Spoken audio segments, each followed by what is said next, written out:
저는 이런 경험이 있었습니다. 시간이 늦어서 후다닥 뛰어서 지하철에 내려갔고 지하철에 올라탔습니다. 문이 닫히기 직전에 탔기 때문에 안도의 한숨을 쉬면서 핸드폰을 보고 있었습니다. 그런데요, 문득 뭔가 이 목덜미가 쎄한 것이 느껴지는 거예요.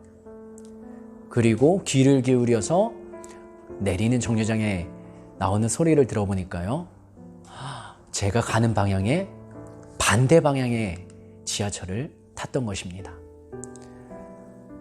지하철은 이미 몇 정거장을 지나쳤고 바로 탔어도 늦는 시간에 오히려 다른 방향으로 가는 것 때문에 2배의 시간을 지체하고 목적지에 다다르게 됩니다. 그러면서 이런 생각을 해봅니다. 회개라는 것이 돌아서는 것이라고 표현하는데 바로 이러한 경험이 회개의 경험이 아닐까. 돌아간다는 것은 내가 반대로 가고 있다는 것을 깨달아야 돌아설 수 있는 것이죠. 그렇다면 내가 잘 가고 있는지 아니면 잘못 가고 있는지를 어떻게 알 수 있을까? 그것을 어떻게 체크할 수 있을까요? 지하철을 경험을 통해서 다시 한번 깨닫게 됩니다. 확인하는 작업이 필요한 것입니다.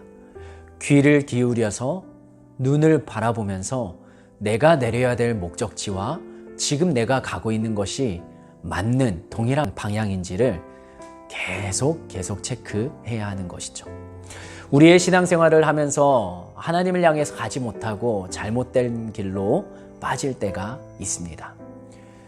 여기가 어디니까 내려야 한다는 소리로 들리는 음성을 잘 귀를 기울이고 혹은 지하철이 멈추어 서는 정류장에 숫자를 세면서 내가 내릴 타이밍을 잡아야 되는데 내가 핸드폰의 시선이 뺏기고 내가 영상의 마음이 뺏기고 다른 여러 가지 잡념에 나의 시선과 마음을 뺏기는 순간 내가 내려야 되는 목적지 혹은 방향을 잃어버릴 수도 있는 것이죠.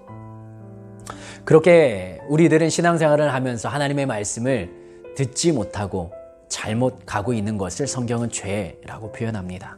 하지만 우리가 자주 죄를 짓고 잘못 간다고 해도 낙심하지 않고 돌아설 수 있는 까닭은 바로 하나님의 말씀 때문이죠. 요한일서 1장 9절 말씀에서는 이렇게 기록합니다.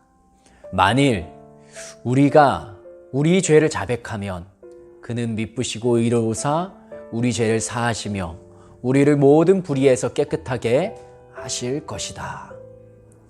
지하철을 타고 가다가 잘못 타도 방향이 틀려도 괜찮습니다. 당황하지 않고 내려서 반대편에 있는 승차장을 향해 가면 되기 때문입니다.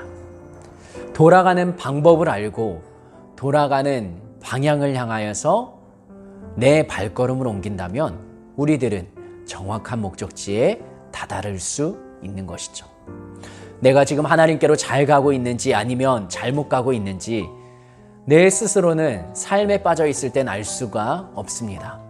그래서 우리들은 매일매일 하나님의 말씀 앞에 서야 되는 것이고요. 그 순간순간 귀를 기울여야 합니다. 여기가 하나님의 목적지가 맞는지, 여기에서 내가 어떻게 행동해야 되는지. 그렇게 하나님을 만나고 대면하고 하나님의 음성을 듣는 시간이 바로 오늘일 수도 있고요. 내일 주일 예배 시간일 수도 있습니다. 하나님이 정하신 날, 구별하신 날, 하나님을 예배하는 그 자리에 우리의 몸과 마음과 정성을 집중하여 하나님께 드릴 때 우리들은 내가 잘하고 있는지 아니면 잘못하고 있는지를, 바른 길로 가고 있는지 아니면 돌아서야 하는지를 하나님 말씀을 통해, 찬양을 통해, 기도를 통해, 예배를 통해 깨닫게 하실 것입니다. 그 은혜의 자리 우리가 사모하며 내일 만났으면 좋겠습니다.